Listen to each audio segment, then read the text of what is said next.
დღესდღეობით მშვიდობის საპირდაპირ ეთერშია საინფორმაციო გამოშვება ქრონიკა დღის მთავარ სიახლეებს ლიკა ტურიაშვილი გაგაცნობთ. გარდაბნის რაიონის სოფელ ახალი სამგორის მოსახლეობამ გაზიფიცირებისა და წყალმომარაგების უზრუნველყოფის მოთხოვნით ქვემო ქართლის სამხარეო ადმინისტრაციასთან აქცია გამართა. აქციის მონაწილეებს ადმინისტრაციის რეგიონალური პროექტების კოორდინირების სამსახურის უფროსი შეხვდა, როგორც სამხარეო ადმინისტრაციის თანამშრომელმა განაცხადა, სოფლის გაზიფიცირებისა და წყალმომარაგებისთვის სამუშაოები უკვე დაწყებულია. მიმდინარეობს მოლაპარაკებები სოკარ ჯორჯიას წარმომადგენლებთან 24 საათიანი წყალმომარაგებით სარგებლობას კი ახალი სამგორის მოსახლეობა 20 დეკემბრიდან შეძლებს. წყალი და გაზი. ამაზე ვართ, რომ დაგვახმაყოფილონ ამაზე. ცოტა ხანი ხო არ არის? 20 წელია წყალი არ აქვს. გავუშვებდნენ კვირაში ერთჯერა, გადაგვახდეინებდნენ ფულს და მერე უკვე წყალი არ იყო. დაწყებულია იქნება მალე, მაგრამ ხო გვინდა ყოველდღიურად წყალი გვინდა. კი, უფროსებაც გვინდება, ყველანი გვინდებიან, მაგრამ წყალი დღესდღეობით არ აქვს. ახლა დაგვედინდა 20 დეკემბრიდან იქნება. დღეისათვის უკვე მიმდინარეობს სარწიჭალის აუზის ავსება და ხვალ დღიდან მოხდება მათი წყლის მიწოდება და წყლის უზრუნველყოფა. რაც შეეხება გაზიფიცირების პრობლემას, ამ საკითხთან დაკავშირებით, როგორც არის ჩვენთვის ცნობილი, 2015 წლის პროექტში იქნება გათვალისწინებული ახალი სამგორის გაზიფიცირება. რუსთავის მერი დავით ჯიქია დღეს საქართველოში ევროკავშირის მისიის წარმომადგენლებს შეხვდა. ადგილზე ენერგოეფექტურობის ის პროექტები განიხილეს, რომელიც უახლოეს მომავალში ნომერ მე-6-ზე, მე-40 და 51 ბაგაბაღებში განხორციელდება. პროექტის ფარგლებში შენობებში არსებული ძველი ხის კარ-ფანჯრების, ორმაგი შემინვის მეტალოპლასტმასის კარ-ფანჯრებით შეცვლა მოხდება. ასევე განხორციელდება ჭერის მინა-ბამბითა და რამდენიმე კედლის თბოიზოლაცია. ეგრეთ წოდებულ კარმას ტიპის გამათბობლებს კი ავტონომიური გათბობის ენერგოეფექტური სისტემა ჩაანაცვლებს. ასევე დამონტაჟდება ცხელი წყლის მომარაგების მზის ენერგიაზე მომუშავე სისტემა. სამივე ბაგაბაღის რეაბილიტაცია რუსთავის მუნიციპალიტეტის ქონების მართვის, ურბანული დაგეგმარებისა და ეკონომიკური განვითარების სამსახურისა და არასამთავრობო ორგანიზაციას დაპის მიერ მოპოვებული გრანტით განხორციელდება. პროგრამის საერთო ბიუჯეტი 646,000 ევროს შეადგენს. ერთი ესეთი პროექტი რუსთავში განხორციელდა წარმატებით და ეხლა ეს სამ ბაგაბაღში ასევე აპირებთ მომავალი წლიდან ამ პროექტის განხორციელებას. პირობები და მოთხოვნები ამასთან დაკავშირებით არის მაღალი, ამიტომ იმედი გვაქვს, რომ აღნიშნული პროექტის განხორციელება სერიოზულ შედეგებს მოგცემს ენერგოეფექტურობის თვალსაზრისით აღნიშნულ ბაგაბაღებში. ჩვენი მიზანი ბაღებში ენერგოეფექტურობის გაუმჯობესებაა. პროექტის განხორციელების შედეგად შესაძლებელია თანხის დაზოგვა და მაქსიმალური კომფორტის შექმნა. იმედი მაქვს, რომ ანალოგიური პროგრამების განხორციელება მომავალშიც მოხდება. დაზიანებული ნერგები რუსთავის ახალგაზრდობის სკვერში რამდენიმე დღის წინ IP უზრუნველყოფის სამსახურის თანამშრომლებმა პროექტ მწვანე მომავლის აქციის ფარგლებში დარგული ნერგები დამტრეული, ზოგიერთი კი მიწიდან ფესვერად ამოღებული ნახეს. დეტალები ჩვენ სიუჟეტში. ახალგაზრდობის სკვერში, რომელიც მეგობრობის ქუჩის მიმდებარე ტერიტორიაზე მდებარეობს, გამწვანების აქცია 7 ნოემბერს რუსთავის მაჟორიტარის ბიუროს ინიციატივით სამხარეო ადმინისტრაციისა და მერის მხარდაჭერით გაიმართა. 200-ზე მეტი სწრაფად მზარდი ნერგი დაირგო, თუმცა აქციიდან რამდენიმე დღეში ქალაქის გამწვანების სამსახურის წარმომადგენელს ადგილზე მისვლისას 15-მდე ნერგი მიწიდან მთლიანად ამოძირკული, ხოლო რამდენიმე გადატეხილი დახვდა. ვიწვალეთ დავგეთ ამას დარგვა ხო უნდა ამდენ ენერგიებს. ჩამოვედი მეორე დღეს ამოყრილი დამხვდა ეს დარგული ენერგიები. როგორც რუსთავის გამწვანების სამსახურის თანამშრომელი ამბობს, ქალაქში ნერგების მოვლა პატრონობის საქმეს უკვე დიდი ხანია ერთგულად ემსახურება, თუმცა ნერგების დაზიანების ფაქტი დღემდე არ უნახავს. მოსახლეობა კი აღნიშნულ ქმედებებს ვანდალურად აფასებს და თანამოქალაქეებს კეთილგონიერებისკენ მოუწოდებს. აღარ მოთხრია რუსთავის მაჟორიტარის ბიუროს ორგანიზებით მწვანე მომავლის ფარგლებში მეგობრობის გამზირის მიმდებარე ტერიტორიაზე 200-ზე მეტი პავლონიის ნერგი დაირგო, სადაც ადგილობრივმა რუსთაველებმა მიიღეს მონაწილეობა გამწვანების აქციაში, მაგრამ რამოდენიმე დღის წინ ზოგი ნერგი ამოთხრილი, ზოგი კი განადგურებული, დამტრეული დაგვხდა. მე მინდა მოუწოდო მოსახლეობას ერთად გაუფრთხილდეთ გარემოს, რადგან თქვენი თანადგომის გარეშე შეუძლებელია განვითარდეს როგორც გამწვანება, ასევე მომავალი. კეთილი საქმეა, ქალაქი ხეების ნაკლებობგანისის და უნდა გამწვანება მოხდეს. მაგრამ ველურობაა, ხეების ამოთხრა ველურობაა. ხეების დარგვა თითოეულ ჩვენთაგანის ვალია. მისი მოვლა ჩვენი თაობისთვის, ჰაერის სიწმინდისთვის და ბუნებისთვის და ყველაფრისთვის და ნამდვილად არამისაღები არის, ამოვთხაროთ და როგორც შვილი ისე უნდა გავზარდოთ ხეები. მარტო ეს ხეების დაგლიჯვა არ არის. ამტრევენ გაკეთებულ სკამებს, ამტრევენ იმას ნატურებს და რა ვიცი, ბევრ სხვა რაღაცას და რა ვიცი, თავი შეიკავონ ეგეთ საქციელებისგან. შეგახსენებთ, რომ პროექტი მწვანე მომავალი საქართველოს პრემიერ-მინისტრის ინიციატივით მიმდინარე წლის მარტიდან ხორციელდება. ღონისძიების ფარგლებში საქართველოს მასშტაბით 300,000-მდე მწვანე ნარგავი დაირგო. რუსთავის ჩოხოსანთა საზოგადოების ინიციატივით სოციალურად დაუცველი მრავალშვილიანი ოჯახებისთვის საქველმოქმედო აქცია გაიმართა. ჩოხოსნებმა მათ გიორგობის დღესასწაული პირადად მიულოცეს და საჩუქრები გადასცეს. ღონისძიების ორგანიზატორების განმარტებით განსაკუთრებული საჭიროების მქონე თანამოქალაქეების დასახმარებლად მსგავსი აქციები ტრადიციულად ყოველთვიურად განხორციელდება. დავეხმარეთ სოციალურად დაუცველ ოჯახებს 20 ოჯახისთვის შეგროვდა ასე თქვათ შესაწირი, რაც ჩვენ თვითონ საზოგადოების წევრებმა შევაგროვეთ და ულოცავთ ჩვენ ქალაქს, არა მარტო ჩვენ ქალაქს, ჩვენ მთელ საზოგადოებას, მთელ საქართველოს. ძალიან მნიშვნელოვანია ჩვენთვის რა თქმა უნდა ესეთი დახმარებები, იმიტომ რომ მრავალშვილიანს ყოველთვის ალბათ თუ უჭირს ყოველთვის და ეს მცირედ იცი რაღაც ძალიან გასახარი და ძალიან სასიამოვნოა. გიორგობის ბრწყინვალე დღესასწაულთან დაკავშირებით ყველა მოქმედ მართლმადიდებელურ ტაძარში წირვა-ლოცვა ჩატარდა. რუსთაველმა მიტროპოლიტმა მეუფე იოანემ საზეიმო ღვთისმსახურება ჭყონდიდელის დასახლებაში მდებარე წმინდა გიორგის სახელობის ეკლესიაში აღავლინა. მეუფემ წირვის დასრულების შემდეგ სამღვდელოებასთან ერთად სამლოცველოში პარაკლისი გადაიხადა და მრევლს დღესასწაულის მნიშვნელობაზე ესაუბრა. საზეიმო ღვთისმსახურებას რუსთავის ჩოხოსანთა საზოგადოების წევრებიც ესწრებოდნენ. ყოველი დღესასწაული ქრისტიანული ჩვენ მოგვიწოდებს ქრისტიან ცხოვრებისაკენ და მაგალითს გვაძლევს ჩვენ როგორი უნდა იყოს ქრისტიანი და განსაკუთრებით დღევანდელი დღე, ვისაც საქართველოს ეკლესია იხსენებს წმინდა გიორგის წამებას ბორბალზე, რომ უფლის სიყვარულის გამო, მოყვასის სიყვარულის გამო ეწამა იგი და ეს არის ჭეშმარიტი ცხოვრების გვირგვინი. მოხდა მაცხოვარი ჩვენთვის ჯვარს ეცვა, მოციქულებმა თავი დაძდეს ჭეშმარიტი სარწმუნოებისათვის და ჩვენც ვართ მოწოდებულნი, რომ ასევე ემსახუროთ უფალს. რუსთავის ჩოხოსანთა საზოგადოების სახელით გილოცავთ თითოეულ თქვენთაგანს და სრულიად საქართველოს. ერთად აგლოცოთ და გაგაზრიეროთ. დღევანდელი დღე არის სრულიად საქართველოსთვის ძალიან ღირსშესანიშნავი და მიულოცავ სრულიად საქართველოს. ჩვენ ლილეს ვჭირდებით ამ სახელწოდების საქველმოქმედო აქცია კონცერტი ჩატარდება ხვალდმანიში. აქციიდან შემოსული თანხა მთლიანად დმანისელი გოგონას ლილე ჭხეტიანის ანგარიშზე გადაირიცხება. ლილეს ექიმებმა სიმსივნის დიაგნოზი დაუსვეს. მის გადასარჩენად ძვირადღირებული ოპერაციის ძვლის ტვინის გადანერგვა ასაჭირო, რისთვისაც ოჯახს ფინანსები არ გააჩნია. თქვენს მიერ გადარიცხული თითოეული ლარი მის გადასარჩენად სასიცოცხლოდ მნიშვნელოვანია. ძალიან ძნელია მშობელმა ილაპარაკო გულგრილად იმაზე. შვილი შეიძლება გადაგირჩეს, რომ წახვიდე საზღვარგარეთ და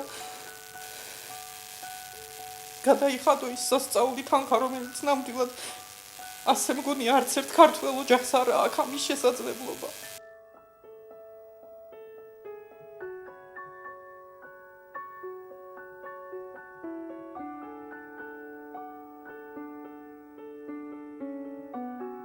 $33 წლის ლილე ჭხეტიანის გადარჩენის ერთადერთი გზა მისი საზღვარგარეთ მკურნალობაა. ლილეს ექიმებმა ჰოჯკინის ლიმფის სიმსივნური დაავადების დიაგნოზი დაუსვეს. თუკი ლილეს თურქეთის ძვირადღირებულ კლინიკაში ძვლის ტვინს გადაუნერგავენ, გოგონა გადარჩება და ცხოვრების ჩვეულ რიტმს დაუბრუნდება. ოპერაციის თანხა ოჯახს არ გააჩნია. ძვირადღირებული სამედიცინო კურსი $60,000 ჯდება. თანხის ნაწილი ოჯახმა მეგობრებისა და ახლობლების დახმარებით შეაგროვა, თუმცა დარჩენილი ნაწილის მოგროვება ამ დრომდე ვერ ხერხდება. ნახევარზე ბევრად მეტია შემოსული თანხა. ლილე მუშაობს აგრარულში. მაგრამ ბენდუქიძე დაპირდა სიცოცხლეში, რომ მე გაგიორმაგებ თუ შემოსულ თანხასო და თითქმის ბოლოში ვართ მისული ახლა გჭირდება. რამდენიმე 1000 კიდევ რომ წავიყვანოთ და გადავარჩინოთ დაავადებას. ამით ებრძვიან და ამით ამარცხებენ და უნდა გაიგეთოს ძვლის ტვინის გადანერგვა, რაც აქ ჩვენთან არ კეთდება და კეთდება თურქეთში. და გამოჯამრთელებას გვპირდებიან. ლილე ჩხეტიანი დმანიში დაიბადა და გაიზარდა. აგრარული უნივერსიტეტის წარმატებით დამთავრების შემდეგ უნივერსიტეტში დაიწყო მუშაობა. ლილე რამდენიმე წლის წინ დაოჯახდა. იმისთვის რომ მან ცხოვრება ჩვეულ რეჟიმში გააგრძელოს, თითოეული გადარიცხული ლარი სასიცოცხლოდ მნიშვნელოვანია. 2010-ში შექმნა ოჯახი და მართლა თავისი სტუდენტობის მეგობარს შეხვდა. გვეგონა რომ აი უბედნიერესი ადამიანი იყო ამ ქვეყანაზე, აი უბედნიერესი. და ერთი წლის თავზე აღმოაჩნდა ეს ავადმყოფობა. და თვითონ სულ იძახის, მეუღლეზე იძახის 70% მე თუ გადავრჩიო ბაჩის ბრალი არისო, სულ ამას იძახის თვითონ და მე ვერ ჩხუბე კიდეც არავისი ბრალი არ არის, შენი ბრალია, იმდენად ხარ მხნედ თქვა, მაგრამ იმართლა ისე უდგას გვერდში, რომ მე ვერ გაუკეთებდი ჩემ შულს იმდენ სიკეთეს, რაც ამ ოჯახმა გაუკეთა. და მინდა რომ ამ ოჯახში თავის მეუღლესთან ერთად შესანიშნავ დედამთილთან ერთად იცოცხლოს ამანაც.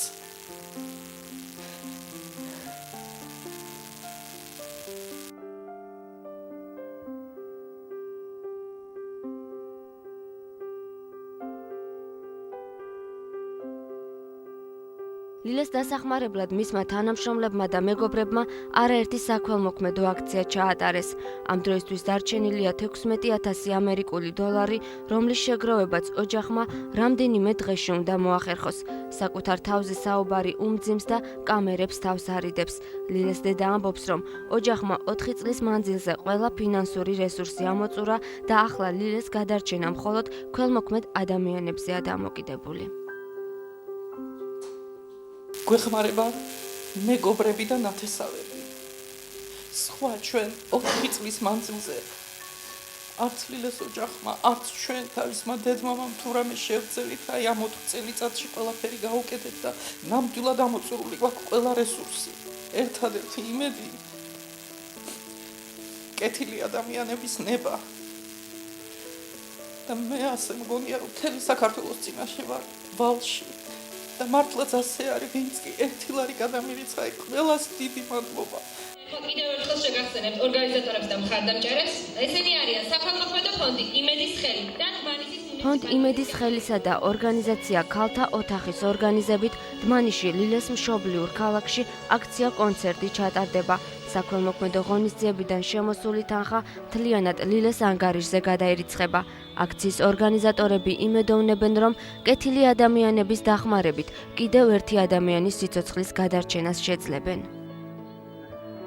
ჩვენ უკვე ორჯერ ვიყავით ამ მისიით ქალაქ დმანიშში და ორჯერ განვახორციელეთ საკმაოდ წარმატებულად საქველმოქმედო კონცერტი და მე ძალიან დიდი იმედი მაქვს დმანისელი მოსახლეობის, ვინაიდან სხვადასხვა ქალაქებიდან გამოცდილებით ყველაზე დიდი აქტივობა, ყველაზე დიდი ერთობა შეინიშნება დმანიშში და უკვე მე თითქმის დარწმუნებული ვარ, რომ უკვე მესამედ გამოიჩენს დმანისელი მოსახლეობა კიდევ ერთხელ და თავის მკვიდრ დმანისელ გოგონას დაეხმარება. და არა მარტო დმანისელს, მე მინდა მოუწოდო, ვინც ამ სიუჟეტს ნახავს, ყველა პოტენციურ ქველმოქმედს, ვინც უყურებს, რომ გაიღოს თუნდაც მცირედი მის დასახმარებლად, ვინაიდან არის უკვე რეალური ის თანხა, რა თანხაც სჭირდება ლილეს. თითქმის მისულია იმ თანხამდე მისი ოჯახი, მრავალი წვალების, მრავალი შრომის შედეგად ის თანხა მოგროვებულია მისმა მეგობრებმა, სტუდენტებმა. დიდი შრომა ჩადეს ამ თანხის მოგროვებაში და მე მინდა ვთხოვო ყველას, რომ წყალში არ ჩაუყაროთ ამ ოჯახს. ეს საქველმოქმედო კონცერტი სტარდება იმისთვის, რომ შემოვიდეს თანხა და შეივსოს ის თანხა, რაც დაგვაკლდა.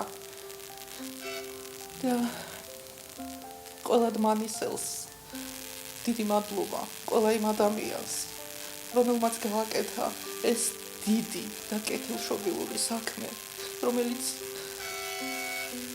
ლილეს წაადგება და გაახანგრძლივებს ლილეს სიცოცხლეს. სხვა ჩვენ ამ წუთში სხვა ხსნას ვერ ვხედავთ. თუ არა კეთილი ადამიანების გვერდში დგომა.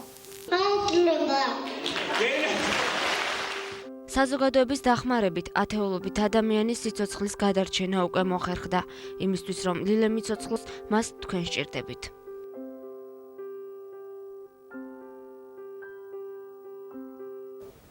საქართველოს პრემიერ-მინისტრმა ირაკლი ღარიბაშვილმა მსოფლიო ტელეკომუნიკაციების ინდიკატორების საერთაშორისო სიმპოზიუმი გახსნა. მთავრობის მეთაურმა საინფორმაციო კომუნიკაციების სექტორის სტრატეგიულ მნიშვნელობაზე ისაუბრა და განაცხადა, რომ აღნიშნული სექტორის განვითარება საქართველოს ხელისუფლების ერთ-ერთი პრიორიტეტია. მან მთავრობის სახელით მზადყოფნა გამოთქვა მაქსიმალურად შეუწყოს ხელი ინვესტორებს საქართველოს მოსახლეობის სწრაფი ინტერნეტით უზრუნველყოფისთვის საჭირო ინფრასტრუქტურის შექმნის პროცესში. ემონდელი შეხვედრა ქვესადგურ პატარა რუსთავზე სარემონტო სამუშაოების გამო მიმდინარე წლის 25 ნოემბერს 11 საათიდან 14 საათამდე ელექტროენერგიის მიწოდება შეუწყდება ბავშვთა საავადმყოფოს, ქალაქის საავადმყოფოს, სამშობიაროს, ნომერ 1 პოლიკლინიკას, საპატრულო, სამხარეო და დაცვის პოლიციის შენობებს. 3 საათის განმავლობაში ელექტროენერგიის გარეშე იქნება მშენებელთა წმინდა ნინოსა და ფიროსმანის ქუჩის ნაწილი. შეზღუდვა შეეხება 1 მაისის გოგებაშვილის, ოდიშარიას ქუჩებსა და სპორტის ჩიხებსაც. დღის 11 საათიდან ელექტროენერგია გაითიშება სურტაველის, იაღლუჯის, გორის, ყაზბეგის, ვახუშტის და ვაჟა-ფშაველას ქუჩის ნაწილზე. ელექტროენერგიის მიწოდება 14 საათზე აღდგება თბილისის ქუჩის ნომერ 2 და ნომერ 26-ის ჩათვლით მაცხოვრებლებისთვის. სარემონტო სამუშაოების გამო სინათლე გაითიშება კლდიაშვილის, შევჩენკოს, ცხრაძმისა და სანაპიროს ქუჩის ნაწილზე. ასევე თოდრის პირველ ჩიხსა და ქუჩის ნომერ 3, 5, 7 და 9 სახლებში. 25 ნოემბერს 11 საათიდან 14 საათამდე ელექტროენერგიის მიწოდება შეუწყდება ლერმონტოვის, კიკვიძის, გურამიშვილის ქუჩებსა და მეგობრობის გამზირის ნომერ 1 და ნომერ 27-ის ჩათვლით მაცხოვრებლებს. საქართველოს სპორტისა და ახალგაზრდობის სამინისტროს წარმომადგენლებმა რუსთაველ ახალგაზრდებთან საინფორმაციო ტიპის შეხვედრა გამართეს და მოსწავლეებს მომავალი პროფესიის არჩევასთან დაკავშირებით ინფორმაცია მიაწოდეს. აღნიშნულ შეხვედრაზევე დამამთავრებელი კლასის მოსწავლეები სამინისტროს მიერ შექმნილ სპეციალურ ვებგვერდზე სახელმძღვანელოს აირჩიე პროფესია პრეზენტაციას გაეცნენ. შეხვედრა რუსთავის ახალგაზრდობის ცენტრის მხარდაჭერით განხორციელდა. ემონდელი შეხვედრა ეხებოდა პროფესიულ განვითარებას ახალგაზრდა თაობაში, რომელსაც ჯერ არ აქვს გადაწყვეტილი, ან გადაწყვეტილი აქვს და უბრალოდ უნდა განვითარდეს პროფესიული მიმართულებით და სპორტსა და ახალგაზრდობის სამინისტრომ წარმოადგინა თავისი პროგრამა, რომელიც მას აქვს დღეს ჩვენთან ქალაქში ჩამოტანილი, თუ როგორ უნდა განვითარდეს, რა მიმართულებით უნდა წავიდეს და რჩევა დარიგების სახით შემოიფარგლება ახალგაზრდებთან მიმართებაში, მათ აქვს საიტი შექმნილი და წიგნები ჩამოვიდა, ასე ვთქვათ, რომელსაც გადასცემენ მოსწავლეებს. ჩვენ მივყოფებით რუსთავის ახალგაზრდული ცენტრის ხელშეწყობით, მოსწავლე ახალგაზრდებს ხვდებით დამამთავრებელი კლასის, რომელსაც გავაცანით ახალგაზრდობის საქმეთა დეპარტამენტის მიერ შექმნილი პროგრამა მოსწავლეთა პროფესიული ორიენტაციის, რომელიც მოიცავს ჩვენს მიერ შექმნილი საკონსულტაციო ვებგვერდის My Profession G-ის შესახებ ინფორმაციის მიწოდებას ისახავს მიზნად და ასევე საქართველოში პირველი სახელმძღვანელო გზამკვლევი, როგორ ავირჩიოთ პროფესიას სწორად, ამ სახელმძღვანელოს შესახებ საინფორმაციო შეხვედრა გავმართეთ, მათ ბუკლეტები დაურიგდათ, წიგნები დაურიგდათ. შინაგან საქმეთა სამინისტროს ორგანიზებით საზღვრის მართვის საკითხებთან დაკავშირებით დონორთა კონფერენცია გაიმართა. კონფერენცია შინაგან საქმეთა მინისტრმა სიტყვით გახსნა. მან ყურადღება გაამახვილა ევროპულ და ევროატლანტიკურ სტრუქტურებში ინტეგრაციის პროცესში შინაგან საქმეთა სამინისტროს კომპეტენციის ფარგლებში განხორციელებულ რეფორმებზე, ქვეყნის მიერ სახელმწიფო საზღვრის დაცვის მნიშვნელობაზე და ევროკავშირთან სავიზო რეჟიმის ლიბერალიზაციის სამოქმედო გეგმის იმპლემენტაციაზე. ასევე აღნიშნა რეფორმების პროცესში პარტნიორი სახელმწიფოების ტექნიკური და პოლიტიკური მხარდაჭერის მნიშვნელობა. ჩვენ ვიმედოვნებთ, რომ მომავალში უფრო და უფრო გაღმავდება ჩვენი თანამშრომლობა. იქიდან გამომდინარე, ხედავთ, რომ ჩვენს შრომუშაობთ, ჩვენი სახელმწიფო ცუდგება ამასე, რომ გაკეთეს პრიორიტეტად გამოაცხადა პატონმა პრემიერმა საზღვარი. აქედან გამომდინარე, ისინიც მოხარულები არიან ამით და გვეხმარებიან ყველანაირად, რომ ეს გაკეთეს, ეს რა თქმა უნდა წარადგება ჩვენს ქვეყანას. შეზღუდული პასუხისმგებლობის საზოგადოება სოკარ ჯორჯია გაზის კახეთის რეგიონალური ოფისის რუსთავის სერვის ცენტრი გაფრთხილებთ. მკაცრად დაიცავით გაზის მეურნეობაში არსებული უსაფრთხოების წესები. არ დაუშვათ არასტანდარტული გაზის ხელსაწყოების გამოყენება. გაზის აღრიცხვის ხელსაწყოები დამოწმებული უნდა იქნას საკ სტანდარტის მიერ. არის სარგებლოდ არალიცენზირებული და არაკვალიფიციური იურიდიული და ფიზიკური პირის მომსახურებით. გამართულ მდგომარეობაში იქონიეთ საკვამლე და სავენტილაციო არხები. არ მიატოვოთ უმეთვალყურეოდ ჩართული გაზის ხელსაწყოები და მათზე არსებული ჩამკეტი ონკანები. მიზანები. არ დაუშვათ ბავშვები და გონებრივი პრობლემების მქონე პირები გაზდანადგარებთან და გაზდანადგარების ჩამკეტონგანებთან. არ დაუშვათ გამდინარე წყალგამაცხელებლების მონტაჟი და ექსპლუატაცია ისეთ კორპუსებში, რომელთაც არ გააჩნიათ საკვამლი არხები. გახსოვდეთ გაზის გაჟონვის შემთხვევაში დარეკეთ ცხელი ხაზის ნომერზე 57722 ან 2553-55-55-ზე. ზემოთ აღნიშნულ მოთხოვნათა გაუთვალისწინებლობის შემთხვევაში, რასაც შესაძლოა მოხვეს უბედური შემთხვევები, პასუხისმგებლობა უსაფრთხოების წესების მოთხოვნების შესაბამისად დაეკისრება გაზდანადგარის მფლობელ ფიზიკურ თუ იურიდიულ პირს. გაგაცნობთ შეზღუდული პასუხისმგებლობის საზოგადოება სოკარ ჯორჯია გაზის კახეთის რეგიონალური ოფისის რუსთავის სერვის ცენტრის კიდევ ერთ განცხადებას მე-17, მე-20 და 21 მიკრორაიონების მიმდებარე ტერიტორიებზე საფეხბურთო კომპლექსის მშენებლობასთან დაკავშირებით შეზღუდული პასუხისმგებლობის საზოგადოება სოკარ ჯორჯია გაზის კახეთის რეგიონალური ოფისის რუსთავის სერვის ცენტრის მიერ დაგეგმილია სარემონტო სამუშაოების ჩატარება. მიმდინარე წლის 27 ნოემბერს ზემოთ აღნიშნულიდან გამომდინარე 27 ნოემბერს დილის 10 საათიდან ბუნებრივი აირის მიწოდება შეუწყდებათ მე-17, მე-20 და 21 მიკრორაიონების მოსახლეობას და კომერციულ ობიექტებს. ჩართვა მოხდება ეტაპობრივად 28, 29 და 30 ნოემბერს. გიორგობის ბრწყინვალე დღესასწაულთან დაკავშირებით საგუნდო მუსიკის კონცერტს ზაქარია ფალიაშვილის სახელობის ხელოვნების სკოლამ უმასპინძლა. ღონისძიებაში მონაწილეობას ვაშთა ვოკალური ანსამბლი ფიროსმანი და რუსთავის კამერული გუნდი იღებდა. საღამოზე ქართველ და უცხოელ კომპოზიტორთა საგუნდო ნაწარმოებები შესრულდა. მრავალფეროვანი რეპერტუარი იყო, ძირითადად ფიროსმანმა ქართული რეპერტუარი შეასრულა, ხოლო კამერულმა გუნდმა სხვადასხვა ქვეყნის კომპოზიტორების ნაწარმოებები. შესანიშნავი პროგრამა იყო წარმოდგენილი, მოწვეულები იყვნენ სახელმწიფო კონსერვატორიიდან პროფესორები, კომპოზიტორი გახლდათ რუსუდან ხორავა, მისი ნაწარმოებებით შესრულდა და შესანიშნავი საღამო ჩატარდა. მე-11 საჯარო სკოლის წარმომადგენლების ვიზიტი მოხუცებულთა სახლ ქსენონში. მოსწავლეებმა გიორგობის დღესასწაული ბენეფიციარებს სპეციალური ღონისძიებით მიულოცეს, რომელშიც მონაწილეობას ამავე სკოლის მოსწავლეები იღებდნენ. სკოლის ადმინისტრაციამ კონცერტის ბოლოს ქსენონის მობინადრეებს სამახსოვრო საჩუქრები გადასცა. დაახლოებით 30 ბავშვი ამოვიდნენ, რათა კიდევ ერთხელ ერთი დღე გაულამაზონ მოხუცებულებს და მიულოცონ გიორგობის ბრწყინვალე დღესასწაული. ამოუტანეთ მცირედი საჩუქრები, რა თქმა უნდა, და პატარა კონცერტიც მოუწყეთ, რათა დღევანდელი დღე უფრო ლამაზ და დასამახსოვრებელი ყოფილიყო მათთვის. ჩვენი შესაძლებლობების ფარგლებში ჩვენ დღეს მივულოცეთ ბებუებს და ბაბუებს ეს დღე გიორგობა და ჩვენი ვიცეკვეთ ლექსები ვთქვით ვიმღერეთ და ეს დღეს გავულამაზეთ მოხუცებს. ქრონიკაში სპორტის სიახლეების დროა.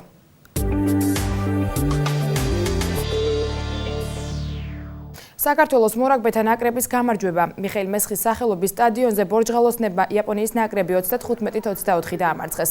პირველ ტაიმში თითო ლელო მამუკაშვილმა და კვირიკაშვილმა დადეს. საწყის წუთებში მორაგბეებმა საჯარიმო ლელოს გატანაც მოახერხეს და ტაიმი 17-10 დასრულდა. მეორე ნახევარში ხმალაძემ და ციკლაურმა კიდევ 2 ლელოს დადება მოახერხეს და საბოლოოდ ბორჯღალოსნებმა მეტოქეს 11 გულიანი სხვაობით მოუგეს.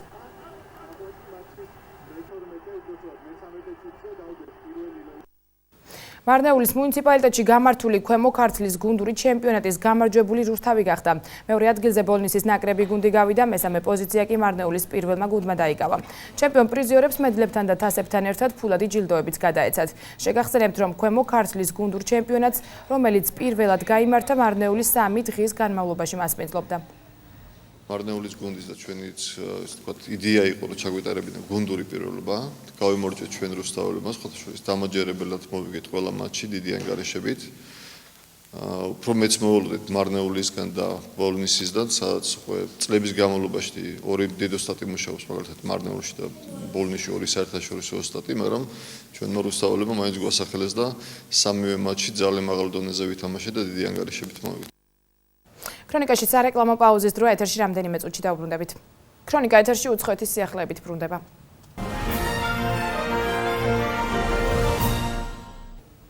ათობით ადამიანია ემსხვერპლა ექსტრემისტული დაჯგუფება ბოკო ხარამის მიერ მოწყობილ მორიგ თავდასხმას ნიგერიაში.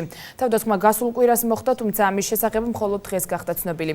ადგილობრივი მედიის ინფორმაციით რადიკალებმა 48 მეთევზე გაიტაცეს, შემდეგ კი ისინი დახოცეს. ძლიერი მიწისძვრა ჩინეთში 6.3 მაგნიტუდით მიწისქვეშა ბიძგებს სტიქიის ზონაში 5 ადამიანი ემსხვერპლა. მძიმე დაზიანებები მიიღო 60 ადამიანმა. განადგურებულია ინფრასტრუქტურა, სამსახურები კი ზიანს ითვლიან. ამ დროისთვის არსებული ინფორმაციით 25,000-მდე სახლი მიწასთან არის გასწორებული. ათასობით ადამიანი კი უსახლკაროდაა დარჩენილი. ვენეციაში ბორბლიანი ჩემოდნები აიკრძალება. ამიერიდან ვენეციაში სტუმრობისას უპირატესობა ისეთ ჩემოდნებს მიანიჭეთ, რომელსაც პრობლემები არ ექნება. წინააღმდეგ შემთხვევაში შეიძლება 500 ევროთი დაჯარიმდეთ. ამის მიზეზი ის გახდა, რომ ადგილობრივებს ძალიან აწუხებთ ფანჯრების წინ მოსეირდე ტურისტები და მათი ჩემოდნების ბორბლების ხმაური.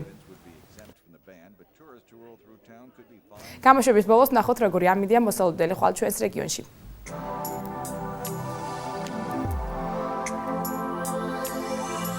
წალკაში ნავარაუდებია დღისით -1, ღამით -4 გრადუსი ყინვა. თეთრწყაროში დღისით 0, ღამით -3 გრადუსი ყინვა იქნება. თმარიში დღისით +3, ღამით -1 გრადუსია მოსალოდნელი. რაც შეეხება ბოლისაკ, დღისით 3, ღამით 0 გრადუსი იქნება.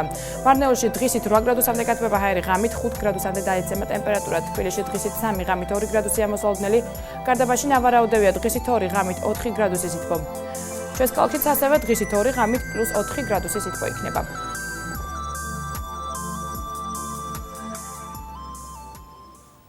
ეს იყო ჯემხელთ არსებული ბოლო ინფორმაცია ქრონიკა ამით დასრულებულია. მშვიდობიან ღამეს გისურვებთ და მომავალ შეხვედრამდე გემშვიდობებით ნახვამდის.